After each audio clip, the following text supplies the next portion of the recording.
కాబట్టి పబ్లిక్కి నొప్పి తెలిసేలా చేస్తే ప్రభుత్వాలు దారికి వస్తాయి అన్నది వీళ్ళ తెలివితేటలు, అసోసియేషన్ వాళ్ళు తెలివితేటలు. నెలాఖరికైనా ఇదేమన్నా జీతాలా? నెలాఖరు అయితే డబ్బులు లేకపోవడానికి. పెట్రోల్ బంకుకు పోతే కొట్టించే పెట్రోల్కి నెలాఖరైంది నాకు తెలియక అడుగుతాను. మనం ఏమన్నా బంకుకి వెళ్తే పెట్రోల్ రాసుకోవాలి అంటే రాసుకుంటాడే అంటాడు. వాడికి మరి నెలాఖరైంది నాకు అర్థం కాల. అంటే ఈ నెల అంతా రొటేట్ చేసుకుంటాడు.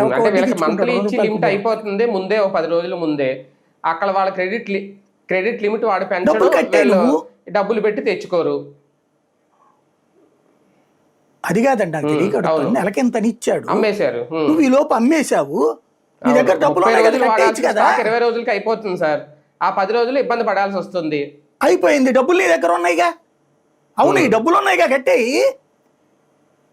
డబ్బులు లేవు కాబట్టి ఇదివరకు నీకు నెలవారీ ఇచ్చాడండి.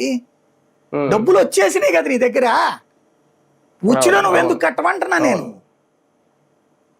నువ్వు అప్పుడు కట్టేస్తే అయిపోతుంది కదా 20 రోజులకి. ఇదివరకు నువ్వు అడిగిన దానికి ఒక అర్థం ఉంది.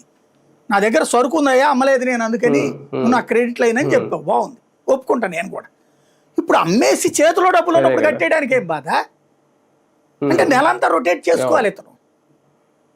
నెలంతా ఎక్కడ వడ్డీలకి ప్రజలకు కావాల్సిన క్లారిటీ కొరత బంకుల్లో అంతే. అయితే ఇందులో ప్రభుత్వ ఇన్వాల్వ్మెంట్ ఎంత?